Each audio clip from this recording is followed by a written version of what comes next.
Kyle Larson with the number 5 Hendrick Chevrolet. And I tell you what, Kyle, you punched your ticket to the Championship 4 in Phoenix with what an incredible run out there. Walk us through the race from your perspective. Yeah, no, it was a really good race for us and our team. You were able to get to the lead early, and was kind of struggling my balance out in the lead early in the race. I was really loose, and they had to make some big adjustments and got our balance to a better spot, and still wasn't quite perfect, and had some cautions work out in the first stage to get the first stage win. Then the second stage, I got really loose and about crashed off of 2, and then the caution came out shortly after that.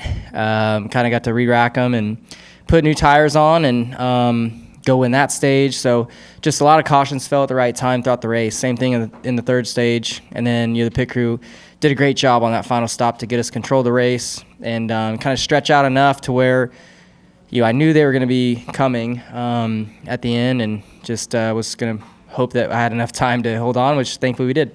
Okay, we'll open the floor for questions. We're going to start with Zach and then go to Jeff. Zach Sterniel, NASCAR.com. Kyle, congratulations on this. That finish with Bell right on your tail and closing the gap, were you confident through 3 and 4 that you were going to be able to hold him off? What was going through your mind there? No, I wasn't confident. When the 43 let us go, which I was very thankful for, and then I was like, the whole way down the back, I'm like, come on. Like, I was hoping the 38 was going to run the middle or top, and because I wanted that clean air for the bottom. And when he pulled down the bottom, I knew I couldn't follow him because it was just going to choke me down too much. And I didn't really know what to do at that point. So I thought my best bet or an opportunity for me to at least hold on the lead off of 4 was to go to the middle and hope that it had enough grip. I hadn't been there that whole run. And so, yeah, I peeled to the middle and was really loose and knew that Christopher was going to be able to get a run. And thankfully, he wasn't able to get to my outside before he got to the exit. And then kind of looked at my mirror and just had to zig and zag a little bit. And he hit me square in the back bumper and kind of closed off the win for me. So, yeah, got much closer than I wanted it to, but thankfully we were able to edge out a win. And thankfully, Christopher ran us really clean there off of 4. Second question, you gave him that thumbs up coming back to victory lane, passing him on pit road. What's the respect level between the two of you, and especially how things played out at the end? Yeah, I mean, that was just me kind of showing respect and saying thanks in a way for having us race it out. Obviously, I'm happy because I won, but he's always been a really fair, clean racer.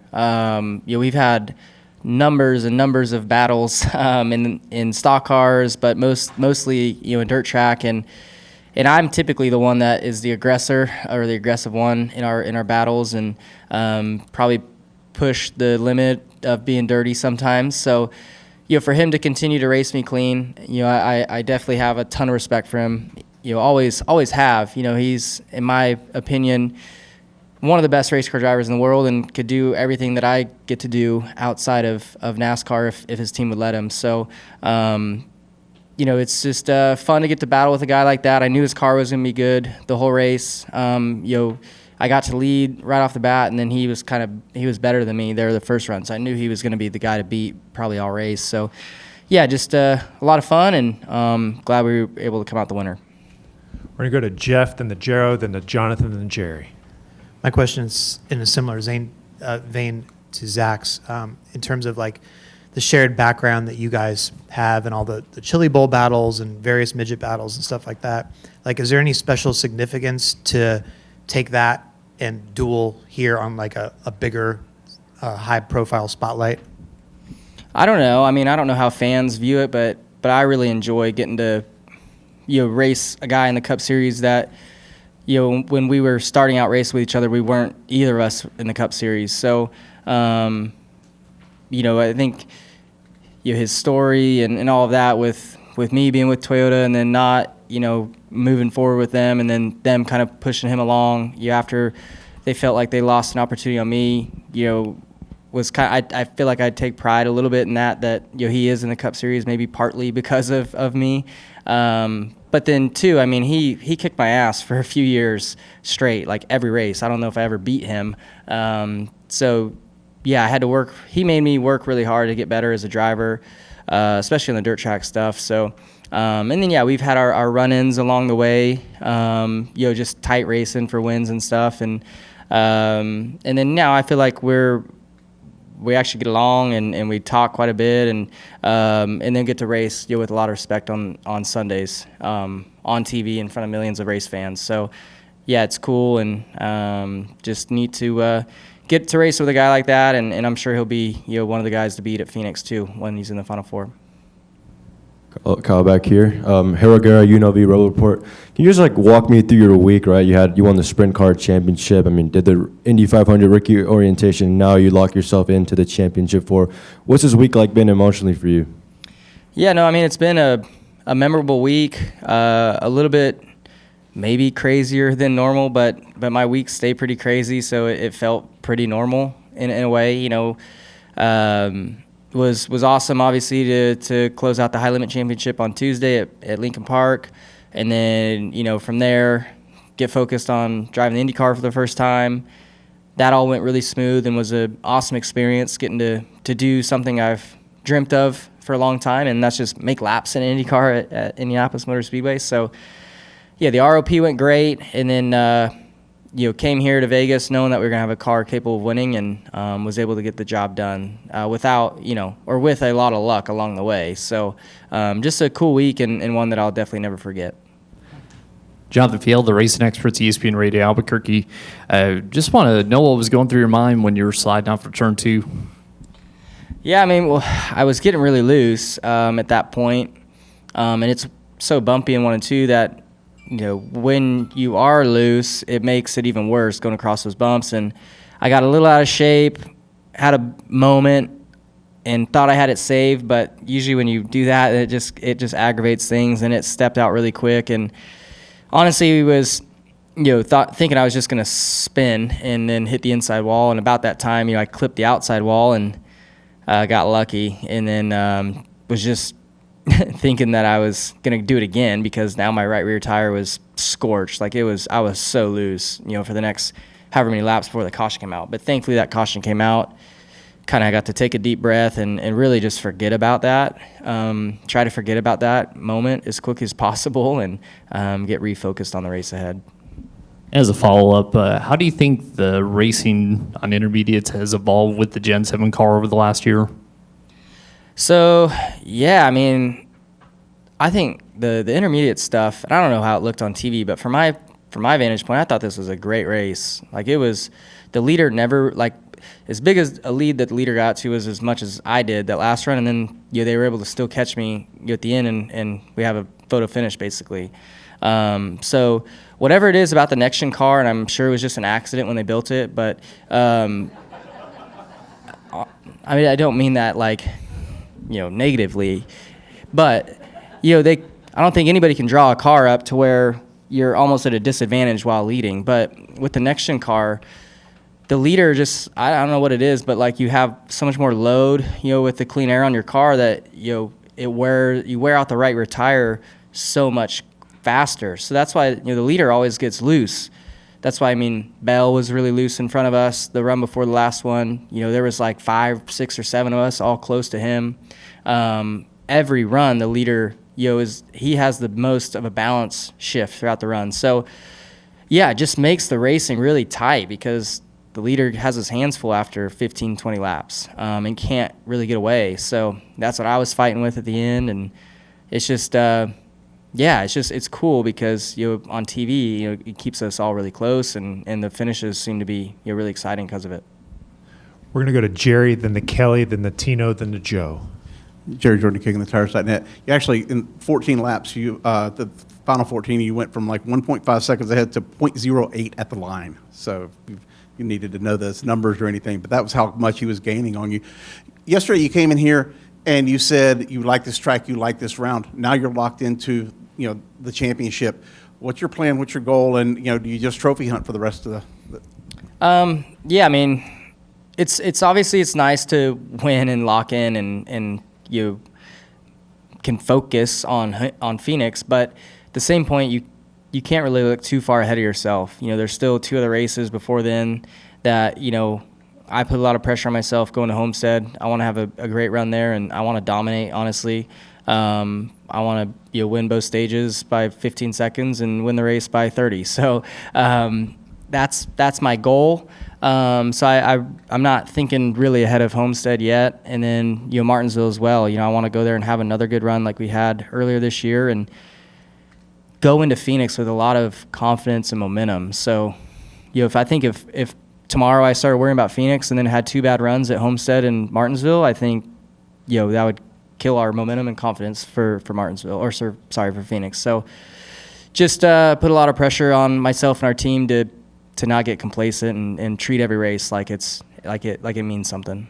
Kelly Crandall, Racer.com. Kyle, that kind of blows where I was going to go with this question, because you have these 2 weeks, and you've spoken about how it helps just mentally to have these 2 weeks to not have to worry. So let me shift it this way then. In 2021, when you went into the championship 4, you had never been there before. You didn't know what to expect. It was all new for the first time. So even as you focus on Homestead and Martinsville, though, how will this feel different, having that experience, knowing what's ahead for Phoenix when you get past these 2 weeks and not having to go in eyes wide open? I don't know. I mean, it's tough. It's tough saying. I don't really know if anything about when I was in the Final Four at Phoenix last time surprised me, because although I hadn't been in the Final Four before, you're still part of the race. So it's still another race. I think on that aspect, it didn't change anything then. Maybe, I guess, just seeing how the media week's going to be different this year versus then, because we were still kind of COVID maybe a little bit then. But I don't know. I think more than anything, I'm glad that I won, obviously, and locked in, but I like that now I can go to Homestead, Martinsville, and just race. Like, you're not really focused on points. Like, you can be a little more aggressive now. You're trying to, just win, really, is the goal. And at the same point, you don't want to piss anybody off, before we get to Phoenix. So that's also a goal, is to, race everybody fairly and not, be a part of the story, really, the next couple weeks, other than winning would be great. But I don't know, just try not to get too far ahead of ourselves, really. Hey, Kyle, congrats on the win. We talked yesterday about how you felt William Byron had the advantage in being the championship favorite. Does winning this race now give you the edge? I don't know. William still had a really good day, and, car speed-wise was probably off of what they're used to having here, it seems like, this year. But, again, he took what he had and made the most of it today. So I haven't seen the points, but I still don't take my eyes off of William at all. Him and his team they've done the best job overall from start of the weekend to the end of the weekends, every weekend. Whether they win or not, they seem to maximize their days. So, but, there's a lot of tough competitors too. I think Ryan Blaney, honestly, he surprised me today. I felt like this wasn't going to be a great round for him, but or at least start of a round, and I thought he did a great job today. And every one of the teams in the round of 8, I think we're up there kind of battling. So, it'll be interesting as we now go into these next 2, and thankfully we've got the win and don't have to worry about points. Go to Joe, then to Adam, then to Cole, and we'll wrap with Zach. Joseph Igo, Racing Experts. Kyle, Phoenix in the spring obviously was a great race for you. You guys led the most laps. The 4 ends up catching you, and then a couple wild restarts at the end ultimately spoiled it. What stands out when you look back at that day, and what can you take from that day into the championship race? Yeah, honestly, what I take from it was just a missed opportunity to win on my part. The team did everything on their end to get us in position to win. And, again, William just executed a better restart than me and was able to get that win. So there's, it sucks to not win, but there's so much to be learned from that final restart and just really the way the whole race played out. So, I'll study that a lot in case I'm in that position again and try to do a better job going forward. But, yes, Phoenix was a great track for us. Short tracks really in general have been our strong suit, this year. So would love to go to Phoenix and have a great car again. But as you saw today, versus the spring, like William and I were way better than the field in the spring here, and look at the field. Like everybody got a lot better coming back. So it's going to be the same thing at Phoenix when we get there in a few weeks. Everybody's going to be a lot better than they were, in the spring. So just got to work really hard and study and try to execute a good weekend. Hey, Kyle, Adam Carabine, RacingRefresh.com. I know you won the championship 2 years ago. How does this year feel different as a group? Do you feel you're coming in with less wins, I guess, but how does it feel different? Honestly, it feels very similar. I mean, I know in the win column it doesn't show that, but sheer speed and stuff, I feel like we've been very similar we were in 2021. We've probably contended for as many wins as we did then. It's just tougher. These next gen races are tougher to win than it was back then is all. So in a lot of ways, like I said, it feels similar, and I've said that all along since the beginning of the year. This feels very similar to 2021. So thankfully we're in position like we were in 2021, and hopefully we can cap it off like we did then too. Cole Kusman with the Arizona Republic. Congrats on the win, Kyle. We've seen your team time and time again just be lights out on pit road and specifically on the money stop. I'm curious what that does for you in the race car. Does that like pump you up? Like what do you get out of that when you have a really fast stop for the money stop? I love cautions and I love pit stops. I do. I look forward to coming down pit road. I have got a ton of confidence in my guys, and they showed today, why they're one of the best on pit road. Hendrick Motorsports as a whole, really, all 4 teams, even the development teams, all do a great job. So that's a huge thank you to the coaching staff and everybody there in the pit department. So, yeah, they've had to work on it, though, for sure. Last year we were not ranked great on pit road, where this year, we've been in the top 2 or 3 all season long. So, yeah, I definitely look forward to coming down pit road right now because I know my guys can get me out in front. Good deal. Well, Kyle, congratulations on the victory. Good luck next week in Homestead, and we'll see you in the Championship 4. Yep, thank you.